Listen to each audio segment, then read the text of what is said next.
अजितदादा, तुम्ही धनंजय मुंडेला परत मंत्रिपद देण्याची गोष्ट करताय. तुम्ही एक लक्षात ठेवा, तुम्ही जनप्रतिनिधी आहे.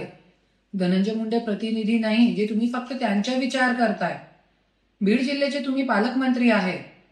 ज्ञानेश्वरी मुंडे, महादेव मुंडे हत्या प्रकरण, संतोष देशमुख हत्या प्रकरण, आणखी खूप काही खून आहे जे लोकांचे समोर आहे. पण शासन प्रशासनाला कसा गैरवापर करून हे लोकांनी हा सगळा कालेकारोबार साम्राज्य करून ठेवला आहे, हे तुम्हाला दिसलं आहे गेले 6 महिने 7 महिन्यापासून.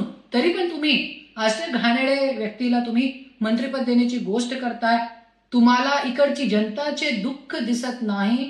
जनप्रतिनिधी असताना ज्ञानेश्वरी मुंडे, संतोष देशमुख हत्या प्रकरण, करुणा मुंडे, आमच्या मुलाबाळांची काय अवस्था करून ठेवलेली आहे त्यांनी, येऊन बघा एकदा आणि नंतर तुम्ही विचार करा. आणि असे घाणेरड्या व्यक्तीला जरी तुम्ही मंत्रिपद परत परत देताय, तो महाराष्ट्राची जनता हे सहन करणार नाही.